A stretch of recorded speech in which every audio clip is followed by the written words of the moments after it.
Hi எல்லாருக்கும் வணக்கங்க. Welcome to this happy mummy. இந்த பிரணவ் தான் உட்காந்துட்டு இருக்கான். இன்றைக்கி வீடியோ வந்துட்டு 8th மந்த் ப்ரெக்னென்சியில் இருக்கவங்க நார்மல் டெலிவரிக்காக என்னெல்லாம் விஷயங்கள் பண்ணலாம் அப்படிங்கிறத பற்றி. ஸோ அதுக்காக பேசிக்காக நான் வந்து ஒரு சில விஷயங்கள் நான் முன்னாடியே தெளிவுபடுத்திடுறேன்.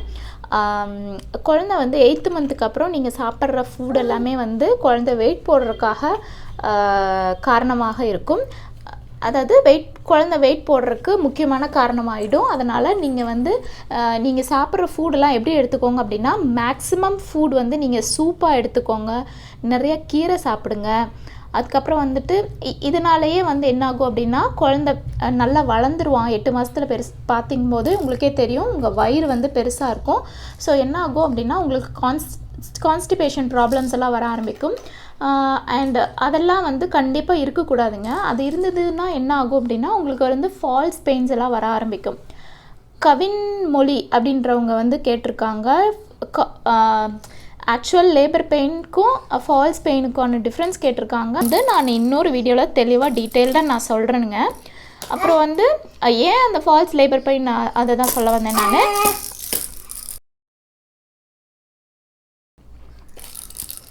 இது கொடுத்துரு. ஏன் எப்படி அந்த ஃபால்ஸ் லேபர் பெயின் வருது அப்படின்னாங்க, உடம்பு சூடாச்சுன்னா வந்துட்டு உங்களுக்கு ஃபால்ஸ் லேபர் பெயின் வரும். அண்ட் இன்னொரு விஷயம் அப்படின்னா வந்துட்டு, கான்ஸ்டிபேஷன் இருந்துச்சு அப்படின்னா ஃபால்ஸ் பெயின் வரும். ஓகேங்களா? ஸோ அதை வந்து அவாய்ட் பண்ணணும் அப்படின்னா நீங்கள் என்ன பண்ணணும் அப்படின்னா, அதை நீங்கள் அவாய்ட் பண்ணணும் அப்படின்னா நிறைய தண்ணி எடுத்துக்கோங்க, நிறைய நீர் காய்கறிகள் சாப்பிடுங்க, வாட்டர்மெலன், அதுக்கப்புறம் வந்துட்டு ஆரஞ்சு, அப்புறம் வந்துட்டு குக்கும்பர், அப்புறம் வந்து நிறைய இளநீ குடிங்க. அந்த மாதிரி நீங்கள் வந்து தண்ணி இருக்கிற மாதிரி பார்த்துக்கோ. தண்ணி இருக்கிற காய்கறிகள் அண்டு ஃப்ரூட்ஸ் சாப்பிட்றத வந்து நீங்கள் நிறைய எடுத்துக்கோங்க. அதுக்கப்புறம் இன்னொன்றுங்க, நம்ம கான்ஸ்டிபேஷன் தடுக்கிறதுக்காக என்ன பண்ணலாம் அப்படின்னா, தினமும் வந்து நீங்கள் ஒரு வாழைப்பழம் சாப்பிட்றது ரொம்ப நல்லது. அதே மாதிரி நான் முன்னாடியே சொன்ன மாதிரி கீரை வகைகள் நிறைய எடுத்துக்கோங்க. அண்டு கண்டிப்பாக முருங்கை கீரை சூப்பு வச்சு குடிங்க. நான் என்னோடய இதிலே வந்து ஷேர் பண்ணியிருக்கேன், நம்ம சேனல்லையே அதை ரெசிபி ஷேர் பண்ணியிருக்கேன், நீங்கள் ஒரு தடவை பாருங்கள். ஸோ அந்த சூப் எடுத்துக்கலாம், கீரை சூப் எடுத்துக்கலாம், இல்லைன்னா நீங்கள் வந்து லிவர் சூப் எடுத்துக்கலாம்.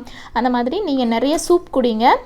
நீங்கள் ஃபுட்டாக வந்து கம்ப்ளீட் மீலாக நீங்கள் எடுத்துக்கிறத விட இந்த மாதிரி பழங்கள் நிறைய எடுத்துக்கோங்க. 8th மந்த்துக்கு அப்புறமா, ரொம்ப ஸ்பெசிஃபிக்காக சொல்லணும் அப்படின்னா 8th மந்த்துக்கு அப்புறமா நீங்கள் வந்துட்டு நிறைய பழ வகைகள் எடுத்துக்கோங்க. அதுக்கப்புறம் வந்து சூப்புகள் குடிங்க. இது வந்து உங்களோட நீங்கள் வந்து எவ்வளோ ரொம்ப பசிக்காமல் இருக்கிறதுக்கு உங்களுக்கு இது வந்து இதாகும். அண்ட் நீங்கள் நிறைய சாப்பிட்டிங்கன்னா ஒரே பிரச்சனை என்னென்னா, கான்ஸ்டிபேஷன் அதை வந்து இன்க்ரீஸ் பண்ணும். அண்ட் சேம் டைம் உங்கள் குழந்தை வந்து ஓவராக வெயிட் போடாமல் இருக்கிறதுக்கும் அது வந்து ஹெல்ப்ஃபுல்லாக இருக்கும். குழந்தை வந்து 3 கிலோ வரைக்கும், சொன்ன மாதிரி 3 கிலோ வரைக்கும் வரலாம். அதுக்கும் அதிகமாக குழந்தை எடை இருந்தது அப்படின்னா நார்மல் டெலிவரிக்கான பாசிபிலிட்டிஸ், அந்த சான்சஸ் வந்து கம்மியாகும். சரிங்களா? அதுக்காக தான் நான் இதை சொல்கிறேன். அதுக்கப்புறம் பார்த்திங்க அப்படின்னா, சில காய்கறிகள் அண்டு கீரைகள் சாப்பிட்றது குழந்தைகளோட பிரெயின் டெவலப்மெண்ட்டுக்கு நல்லது. சரிங்களா? அதனாலையும் வந்து நீங்கள் அதை சாப்பிட்லாம், ரொம்ப நல்லது தான். முக்கியமாக வந்துட்டு ஆரஞ்சு எடுத்துக்கிட்டிங்க அப்படின்னா, வாடி முக்கியமாக நீங்கள் ஆரஞ்சு எடுத்துக்கிட்டிங்க அப்படின்னா உங்களோட குழந்தை வந்து ரொம்பவும் சிவப்பாக பிறக்கிறதுக்கான சான்சஸ் இருக்குது. அதாவது ஃபேர் பேபிக்காக நீங்கள் வந்து ஆரஞ்சு சாப்பிடுங்க கண்டிப்பாக. அண்ட் உங்கள் குழந்தைக்கு ஐக்யூ நல்லா இருக்கணும், நல்ல பிரெயின் டெவலப்மெண்ட் இருக்கணும் அப்படின்னு பார்த்தீங்க அப்படின்னா நீங்கள் வந்து கண்டிப்பாக மக்காச்சோளம் சாப்பிடுங்க. ஸ்வீட் கார்ன் இப்போ நிறைய இடத்துல கிடைக்குது, ப்ளீஸ் அதை விட்டுட்டு நீங்கள் வந்து நாட்டு மக்காச்சோளம் வாங்கி சாப்பிடுங்க. அதுதான் வந்து ரொம்ப நல்லது. ஓகேங்களா? அதுக்கப்புறம் மீன் சாப்பிட்லாம்.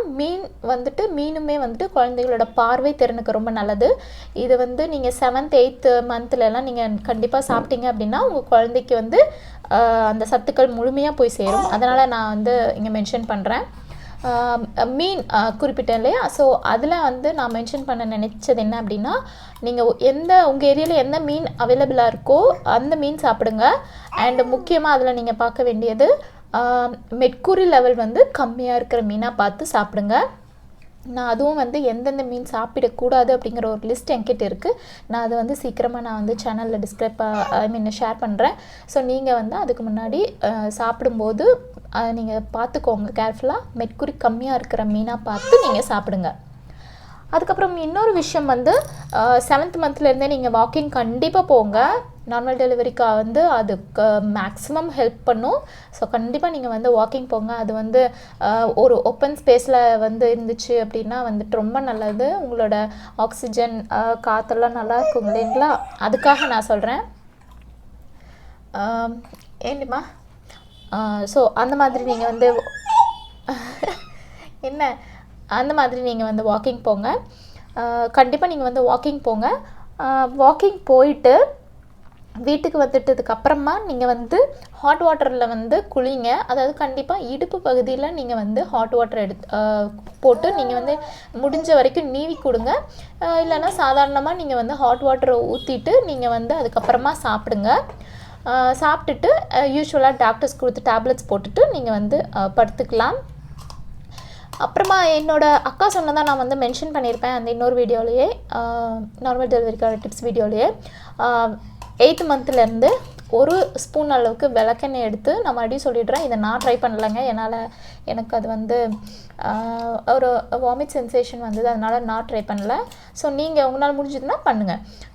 இது வந்து ஈஸியாக வந்துட்டு மோஷன் ப்ராப்ளம்ஸ் எல்லாத்தையும் வந்துட்டு க்யூர் பண்ணும். அண்டு அதனால் உங்களுக்கு வந்து ஈஸியாக டெலிவரிக்கான நார்மல் டெலிவரி வந்து ஈஸியாகும்.